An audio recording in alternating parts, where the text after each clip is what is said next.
Talking politics with anyone can prove to be tricky, from family to friends and even coworkers. With the election less than a month away, how should you discuss it, if at all, while at work? Well, Tom Gimbel joins me now to talk more about this complicated topic. Welcome to Wednesday, Tom. Always good to be with you, Mike, even if we're a couple days off schedule. I Yes. apologize. Okay, no worries. Question, should you even be talking about politics at work? I think it's really the million-dollar question.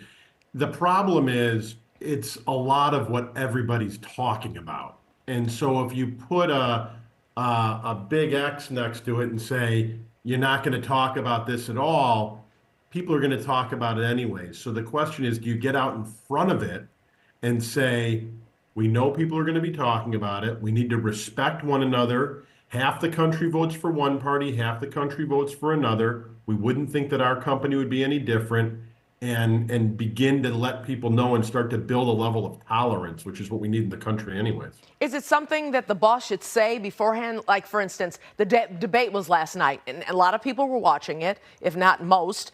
So the next day, a lot of people may want to talk about it. Should the boss come right out and send a mass email and say, hey, let's stay off topic, or let's be easy with that? I really think so. I think that a great way for a leader to lead is to have an email that's out there in advance and say, if you don't want to talk about politics and people are doing that, please feel free to exit stage left and not be part of that conversation. For those of you that do, it's really important that you're respectful of the other side and you listen and not tell people they're wrong or to shut people up and to allow it. Because we know that these conversations may happen.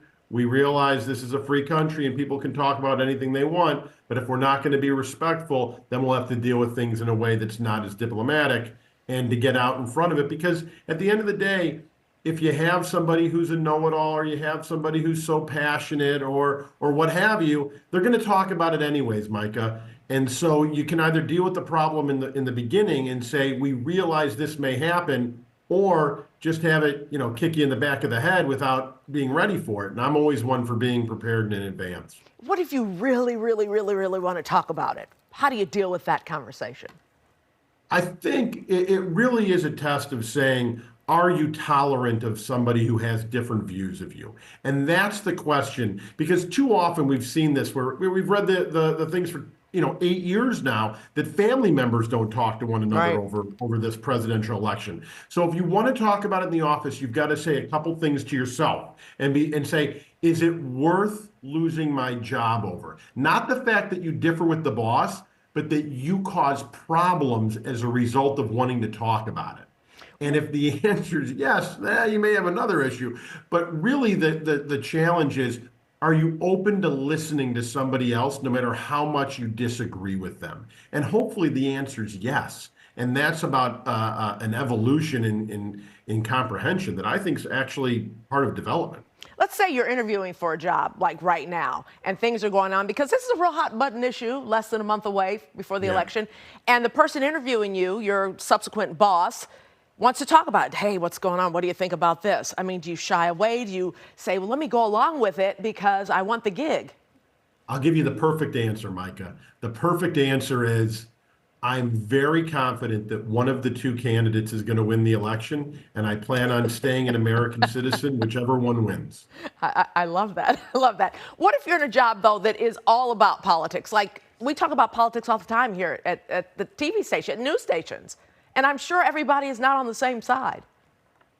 They're not. But the question is, do people come from a good place in their heart? And people will say, oh, the number one issue is something that's on the right, or the number one issue is something on the left. And you have to realize that your number one issue isn't everybody else's. Just in life.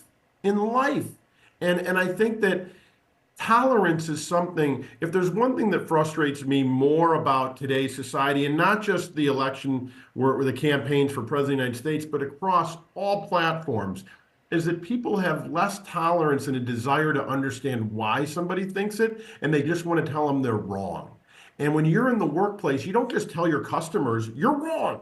You don't tell your coworker when you need something done in the office, you're wrong. We massage relationships to achieve a desired result. And when we're talking about politics, sometimes you need to say harmony over everything else and I'm not going to go to the mat on this argument. I'm just going to listen and then move on with my life. And that's an okay thing to do. Sounds good, Tom. Thank you so much. Enjoy the rest of your week. Thanks for not asking me who I'm voting for, Mike. I appreciate it. I already know. No, you do not. I'll talk to you later. Bye. Bye-bye.